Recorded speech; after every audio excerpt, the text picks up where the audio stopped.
माँ भारती को प्रणाम करता हूँ। और बम बम भोले, सावन का महीना चल रहा है, इसलिए शिव जी को पहला प्रणाम करते हुए फिर आप सबके इस गुरु माता पिता को प्रणाम करता हूँ। बच्चों को ढेर सारा प्यार, उनको प्यार देना मतलब ईश्वर की पूजा करना। और चलिए अब क्या कहेंगे हम सब लोग, सुबह की राम राम। हमें शिव जी की पूजा में कुछ बातों का बड़ा ध्यान रखना चाहिए और यह हमें जान लेना चाहिए कि शिव जी रोग से मुक्त कैसे करेंगे। शिव जी को कौन से पुष्प पसंद हैं और कौन से पुष्प हम शिव जी को अर्पित नहीं करें। भाई देखिए, या तो पूजा कीजिए मत करिए, तो फॉर्मेलिटी मत करिए, लेकिन जो भगवान को प्रिय है, जैसा शास्त्र कहते हैं, वह तो मानना पड़ेगा। इसलिए शिव जी को कौन से पुष्प पसंद है, कौन से नहीं पसंद है, ये आज ज़रूर हमें जानना है, जिससे आगे कभी कोई ऐसी गलती ना हो कि हम भगवान को वह अर्पित कर दें जो भगवान नहीं चाहते। तो सुनिए, कनक वर्ण कदम्ब पुष्प शिव जी को रात्रि में प्रदान करना चाहिए और बाकी पुष्प जो आपको करने हैं वह दिन में अर्पित करना चाहिए। मल्लिका के पुष्प दिन और रात दोनों समय में अर्पित किया जा सकता है। घी युक्त गुग्गल धूप को शिव जी स्वयं ग्रहण करते हैं, इसलिए घी युक्त गुग्गल शिव जी के पूजा के समय अवश्य प्रज्वलित किया कीजिए। जो व्यक्ति शिवालय में नलकूप का निर्माण कराता है, उसकी 21 पीढ़ियां तर जाती हैं।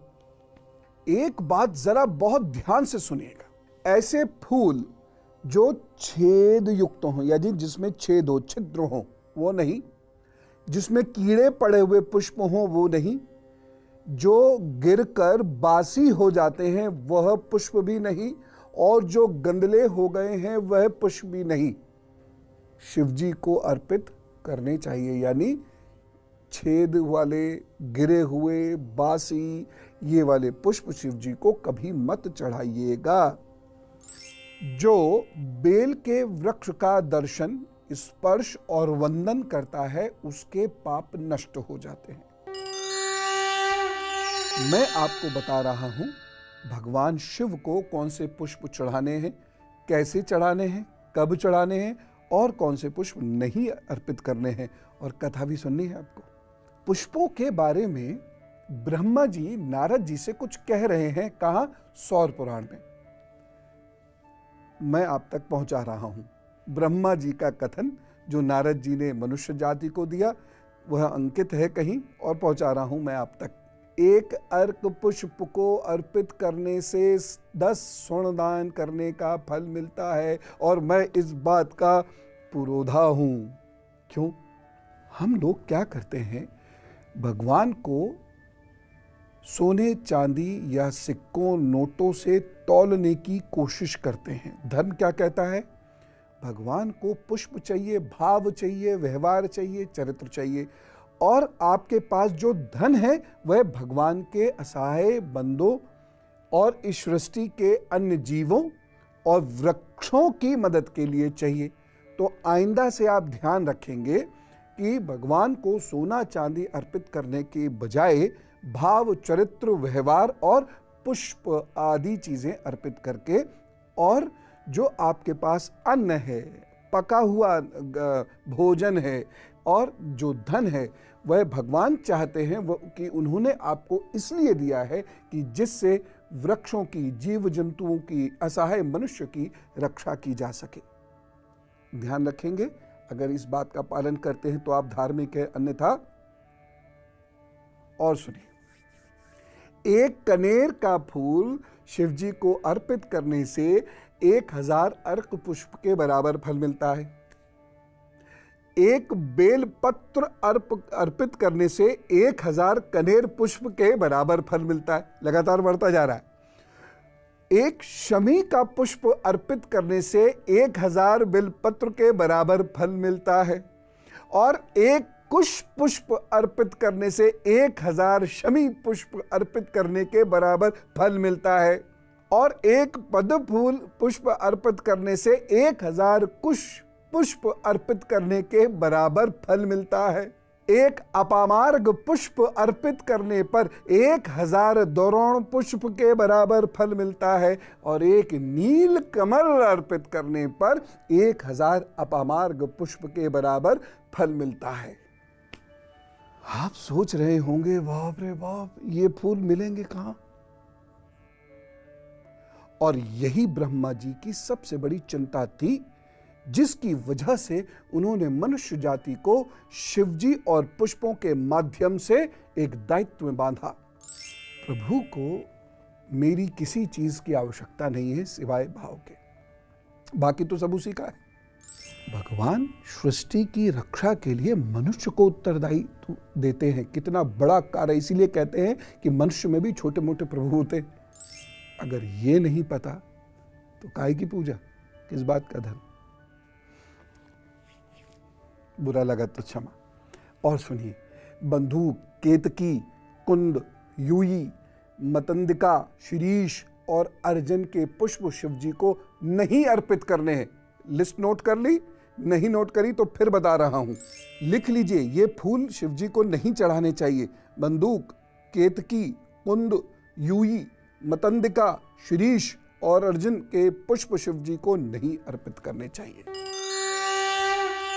अब देखिए, फूल क्या छोटी सी चीज है, लेकिन कितने विलक्षण परिणाम हैं इसके, और कितना गंभीर ज्ञान का रहस्य छुपा हुआ है पुष्पों के साथ। जैसे असाध्य रोगों से भी पुष्प आपको बचाते हैं। कैसे? मिट्टी, आटा, गाय का गोबर और वो फूल जो मैंने अभी आपको लिस्ट लिखाई है, वो फूल गुड़, मक्खन, भस्म, अन्न और गंगा जल से शिवलिंग स्वयं बनाइए और पीठ सहित स्थापना कीजिए। पंचोपचार से उनकी प्राण प्रतिष्ठा कीजिए और नियमित पूजा कीजिए, तो इस शिवलिंग का फल अद्भुत मिलता है।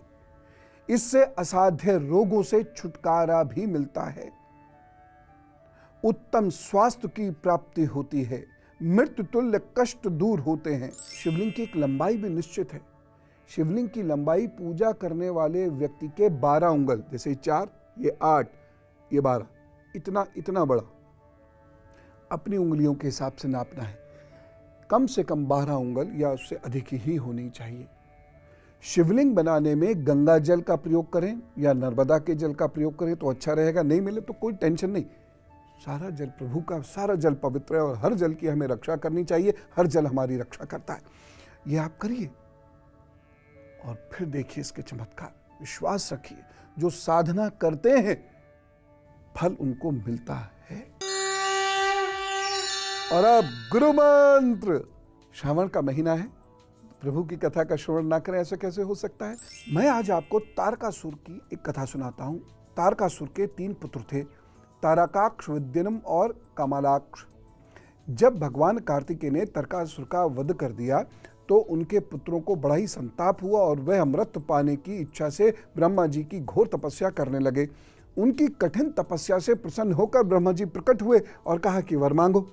तब उन तीनों ने अमृत का वर मांगा, जिसे सुनकर ब्रह्मा जी बोले, ऐसा संभव नहीं है, ये असंभव है, क्योंकि जिसने इस धरती पर जन्म लिया है उसकी मृत्यु तो अवश्यंभावी है, होगी, इसलिए तुम लोग कोई और वर मांगो। ब्रह्मा जी के ऐसे वचन सुनकर तीनों भाइयों ने विचार किया आपस में। राक्षस थे तो सच्चा तो सीधा तो सोच नहीं सकते थे, कुछ करे। और विचार करके उन्होंने कहा, तारकाक्ष बोला, मेरे लिए एक ऐसे नगर का निर्माण कराइए जो सोने से बना हो और जिसको देवता भी भेद न सके। देखिए कहाँ घूम रही है बुद्धि। और यह नगर बादलों के मध्य स्थित हो और लोगों की दृष्टि से ओझल रहे, और यह नगर सभी प्रकार की संपत्तियों से परिपूर्ण रहे और कभी भी उस नगर का पूर्ण नष्ट ना हो। कमलाक्ष क्या बोला, दूसरा पुत्र, चांदी का, और उसने कहा कि मेरे लिए भी ऐसे ही नगर हो जो चांदी का हो। और तीसरा पुत्र क्या बोला, लोहे का हो, मेरे लिए भी ऐसा ही एक नगर हो लेकिन हो लोहे का। ब्रह्मा जी ने कहा ठीक तथास्तु, तुम्हारा सोने का, तुम्हारा चांदी का, तुम्हारा लोहे का, ऐसा ही एक नगर हो जाएगा। तो उन तीनों भाइयों के लिए स्वर्ग, अंतरिक्ष और भूतल पर एक ऐसे अभेद नगरों का निर्माण करा दिया गया और तीनों भाई अपने अपने नगरों में रह के समस्त सुखों का उपभोग करने लगे। और इन त्रिपुरवासियों ने अपने अत्याचार से, अब चूंकि राक्षस थे तो इन्होंने अत्याचार करने शुरू कर दिए। इन्हें लग गया कि भाई कोई यहाँ तो आ नहीं सकता, हम दूसरों को कष्ट दें। अत्याचार करना शुरू कर दिया और देवता इनसे बहुत दुखी हो गए और ब्रह्मा जी के पास गए शिकायत करी कि ये क्या किया आपने। ब्रह्मा जी बोले देखो मैंने वर दे दिया है, अब भगवान भोलेनाथ आपकी समस्या हर सकते हैं। तो उन सब ने भगवान शंकर की स्तुति करी और कहा कि ये तीनों राक्षसों से, यानी त्रिपुरासुरों से, त्रिपुरासुर ये एक नहीं है, ये 3 राक्षसों का गैंग है पूरा, तो इन त्रिपुरासुरों से हमें मुक्त कराइए। तब भगवान शिव ने जगत कल्याण के लिए त्रिपुरासुर का वध करना स्वीकार किया। अपने धनुष और धनुष पर उन्होंने पशुपतास्त्र नाम का एक बाण, सारे धनुष, बाण, फरसे, तलवार, ये सब भगवान शिव का ही बनाया हुआ है।